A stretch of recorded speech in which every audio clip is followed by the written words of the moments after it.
For those fans keeping score at home, today is the 217th day of the Joe Biden presidency, and his approval rating is lower than Donald Trump's ever was. Now take a moment to let that sink in, and consider how astounding and improbable it is in light of the yawning, gaping chasm of disparity in the tenor of the fake news media coverage from one president to the next. From the moment he descended the golden escalator in June of 2015 to announce his candidacy for president, the fake news performance artists made no pretense about the fact that they wanted to destroy Donald Trump personally. They bent over backward to deny him the Republican nomination, and they got a big assist in that effort from the GOP establishment. And when that failed, they waged a scorched earth campaign of personal destruction to make sure that he didn't win the presidency.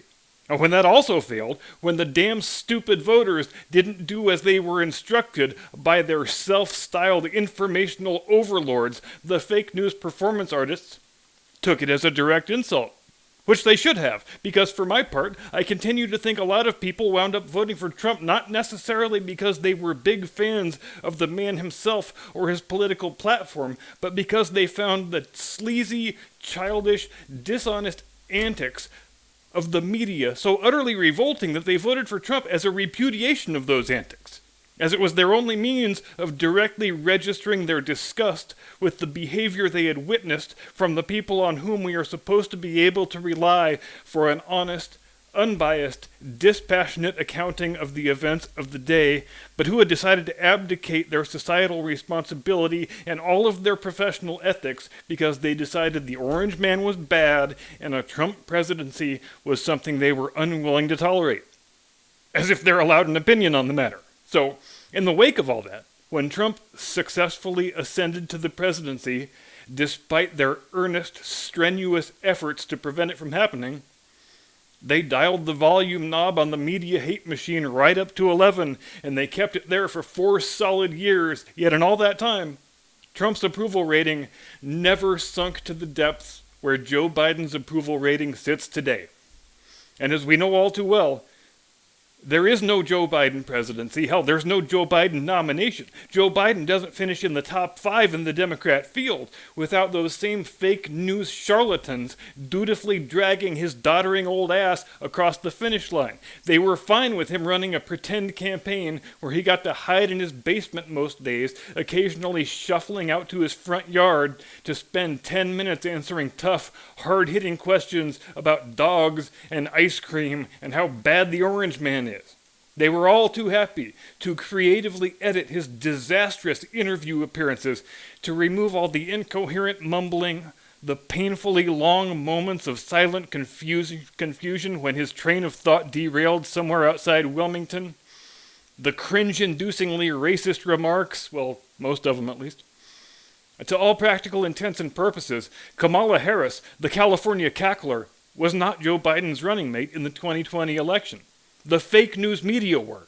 And when they succeeded in ushering this blithering, cognitively bankrupt, half-dead cadaver into 1600 Pennsylvania Avenue, they promptly gave each other a lusty round of high fives, or fist bumps, I suppose, because COVID and all that. For at long last, they had finally vanquished their bad orange nemesis and corrected the grievous error of 2016 when the country had the unmitigated gall to install someone in the presidency whom they didn't like.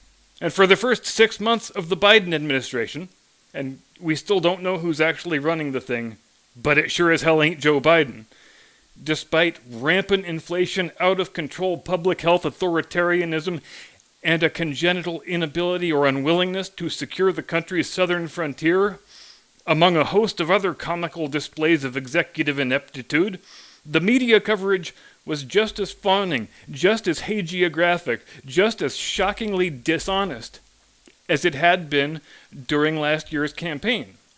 But then this Afghanistan debacle happened, and we discovered that even the most strident fake news performance artists have their limits, insofar as how much lipstick they are willing to slather on Joe Biden's pig. And I've heard a lot of commentators on the right these past few days unreservedly giving credit to the news media for having, by all appearances, rediscovered some semblance of their journalistic ethics. And you know what I say? Fuck that. This is your guy, assholes. This jackass never sniffs the Oval Office, much less the hair of anybody in it, without you jokers bending over backward to get him there, to give him a free pass on literally everything, to gloss over and obfuscate his cornucopia of flaws and foibles and faux pas. So I shall be damned if I'm going to reverse course and give you crooked preening bastards any credit at all, just because it took the worst U.S. foreign policy disaster of the last 100 years for you to pretend to do your jobs for a few days, to rediscover the ability to call a thing what it so obviously is, to start stating truths that are manifestly self-evident to any rational person with a functioning prefrontal cortex, because that's what you were supposed to be doing all along. Journalists are supposed to provide one of our societal guardrails. News organizations do not have dedicated office space in the West Wing of the White House because their employees are such indispensable superstars and celebrities whose job is to be political activists for the party they prefer. They have that office space. They have that privileged access to the executive mansion because they are supposed to be the people's representatives in that house, whose job is to keep the population apprised of what the executive branch is doing, without bias, without favor, without addition or detraction, and that is a sacred public trust. But we have seen that trust and those responsibilities utterly ignored for upwards of 5 years now, and arguably since 12 years ago, since Barack Obama sent them all swooning and turned them into the journalistic equivalent of some weak-kneed fangirls who just saw their first Beatles concert. You want credit from me? Then demonstrate the ability to do your damn job for more than 1 week out of a dozen years, because you will receive no accolades on this program just for objectively covering a story that would not be happening without your own dishonesty and malfeasance having made it possible in the first place. Hit the music, Jim Eagle.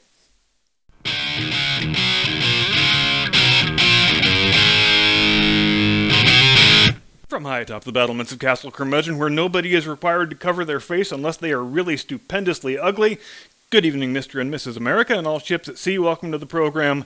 I am your eponymous host and humble servant. And we've been talking a hell of a lot about the Afghanistan debacle lately, but not without good reason, because it isn't every day that a world superpower capitulates, bends the knee of submission to a gaggle of barbarian terrorist thugs for whom progressivism means living in the 9th century instead of the 8th, and in the process abandons thousands of its own citizens, possibly tens of thousands, who knows, to a fate that is likely to include being publicly executed on live television. But as we all sit in slack-jawed amazement, marveling at the overwhelming power of human stupidity and administrative incompetence, the march of authoritarianism continues apace in much of what we used to call the free and civilized world.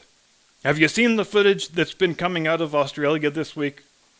And I need to give a hat tip here to Matt Walsh for beating me to a joke which I already had thought of but hadn't yet had time to commit to video, because he was the first one to point out that there's a certain poetic justice in seeing Australia come full circle all the way back around to being a continent-sized prison colony, just the way it started out back in the mid-18th century.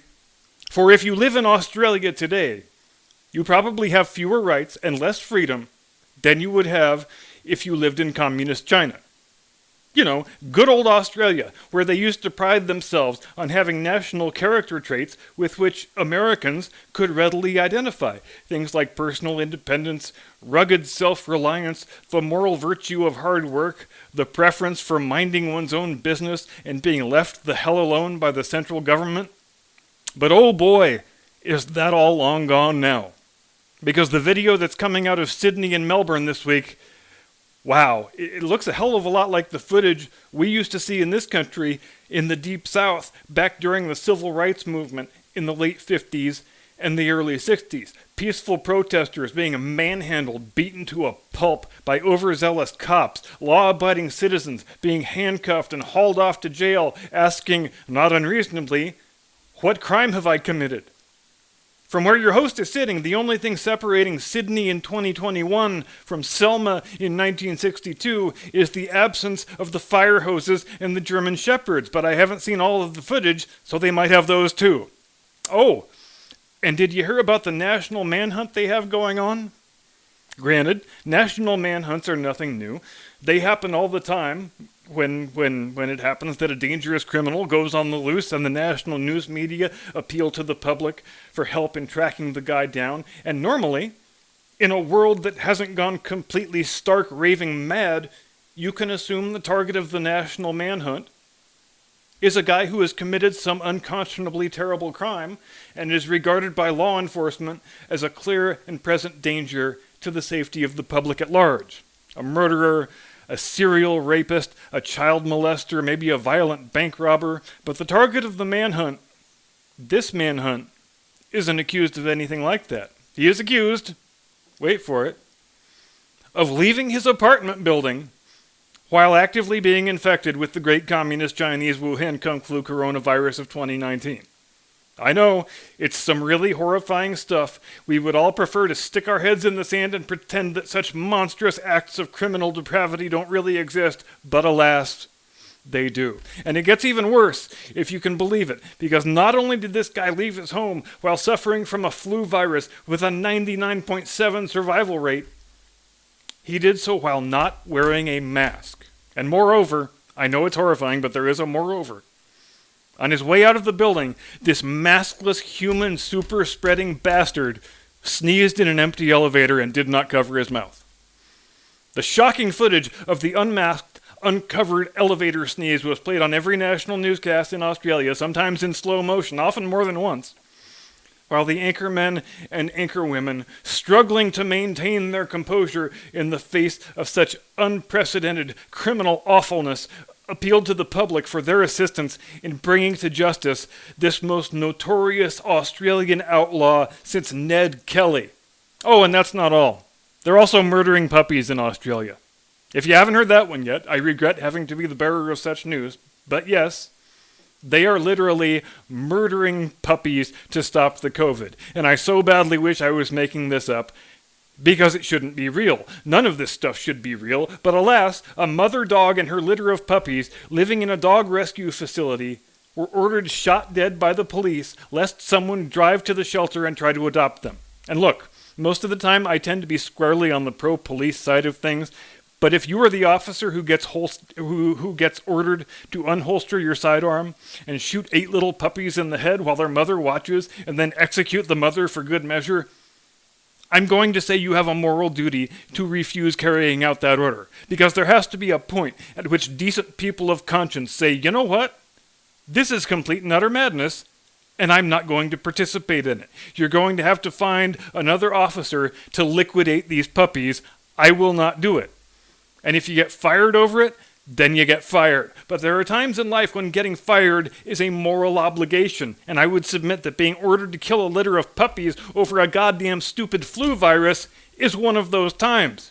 Again, this is freaking Australia where this is happening. You remember Australia. Up until about 5 minutes ago, Australia was one of the most reliable bulwarks of Western liberal democracy. But today, it is an authoritarian police state, where the people enjoy basically none of the rights that are supposed to accompany being a citizen of a Western liberal democracy. You want to exercise your right to free speech? You want to peaceably assemble to protest against bad policy and petition the government for redress of your legitimate grievances? You know, the rights that are supposed to be the elemental cornerstone linchpins of a free and democratic society? Well, have a good time in prison, asshole. A decade ago, hell, even half a decade ago, such things would have been totally inconceivable anywhere in the Anglosphere. But you know what happened between then and now? If you've been watching this program for any length of time, you already know the answer. The national public health authorities were taken over by maniac, lunatic tobacco controllers. People who consider themselves not public servants, but rather social engineers who reject scientific thinking in favor of single-factor analysis, who regard the realization of their social engineering goals as so crucially important that they make that devil's bargain where no amount of lying or deception or misrepresentation is unwarranted, so long as it brings the realization of that social engineering goal closer to fruition. Where any concern for civil rights or individual liberty can and should be dismissed out of hand. Because this is public health we're talking about. And if you're one of those stubborn idiots who thinks you've got the right to buy a legal consumer product, if you insist on being able to enjoy the simple pleasure of occasionally smoking a couple cigarettes down the pub with your mates, then we will register our displeasure with your refusal to obey your self-appointed social overlords by making that pack of cigarettes cost 25 times more than it needs to, and we will take the further step of festooning the package with ridiculous medical pornography, which they don't even do in communist China, by the way. But then, communist China, as we sit here today in the 8th month of the 2nd year of the 3rd decade of the 21st century, is a freer country than Australia is. Remember when the Brits and the Aussies used to lecture us about how there was no need to have a written constitution? How an unwritten constitution, whose terms are set forth solely by tradition and precedent, is perfectly sufficient?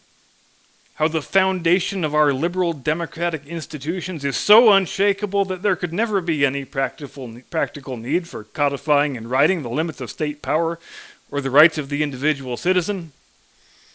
I'm guessing we'll never hear that argument again from any Briton or Aussie or New Zealander, because where we sit today, our written constitution in America, and specifically our Bill of Rights, are the only things that stand in the way of our country being taken down that same road of despotic tyranny where the rest of the Anglosphere finds itself being driven today. Australia was the first country where the national public health apparatus was captured and co-opted by the tobacco control industry. We are about 10 years behind them, but as we've talked about before, 2 of the last 3 heads of the FDA, 2 of the last 3 heads of the CDC came directly from tobacco control. And they have all the same attitudes and instincts and impulses. These are people who cream in their trousers when they see images like the ones coming out of Australia. Because a dictatorship of the public health bureaucracy where civil rights and individual liberties have become utterly meaningless is exactly what they think every country ought to be. For that is what authoritarians do. Advancing their own authority is the only objective. Public health, ultimately, is just the facade they have learned to hide behind. And look, if you want to dismiss the U.S. Constitution and the Bill of Rights as just a couple of dusty old bits of parchment, which have no moral authority because some of their authors happen to be white male slaveholders of the late 18th century, then it's entirely your own business if you want to be a clueless idiot. But if you want to continue living in a society where you can criticize the current ruling regime without being jailed indefinitely with no charge or trial, you would do well to set aside your feelings about the moral worth of the authors of those documents and to start treasuring their actual contents, because they are the only thing standing between you and prison. But don't take my word for it. Look at the events that are taking place in countries that used to be Western liberal democracies. And then read the Constitution. Read the Bill of Rights. Don't accept someone else's interpretation as being the authoritative one. Read the damn documents for yourself. Make up your own mind about which sort of society you would prefer to live in. Now, last thing for tonight. I received my ballot for the California recall election yesterday, and as you may have heard, in what I'm sure is a perfectly innocent coincidence, because California Democrats always play things on the level, there's a hole conveniently located on the return envelope in the exact spot where an outside observer can tell whether you voted yes on recalling the governor. And then there was that convicted felon in Torrance who was found asleep in his car with drugs and guns and 300 stolen recall ballots. And I am sure there's a perfectly mundane explanation for that one too. And look, I don't know the facts of that case, so the following is exclusively speculation on my part, but I would be willing to bet that most or all of those ballots came from nursing homes, and most or all of them are in the name of people who are recently deceased, because that is the most reliable conduit for industrialized vote fraud. In any nursing home during an election year, you're going to have a not insignificant number of ballots being received for people who are no longer alive. And if you're in the business of industrialized vote fraud, all you need is one person on that nursing home staff who's willing to collect 40 or 50 or 75 bucks for each dead person ballot they can deliver. And when California legalized ballot harvesting, That was the number one real world result. So if you're wondering how the same party can keep winning every election with 60+% of the vote in a state that's in the bottom 5 for every metric of good governance, in a state that's losing population for the first time in 160 years, well, you don't need to look much farther than that, I would submit. But make no mistake, the Democrats are scared shitless that their boy Gavin is about to get thrown out on his ass, because otherwise the LA Times wouldn't be running articles with onion-worthy headlines like, "Meet Larry Elder, the black face of white supremacy." And that's it for me. See you Friday. Get off my lawn.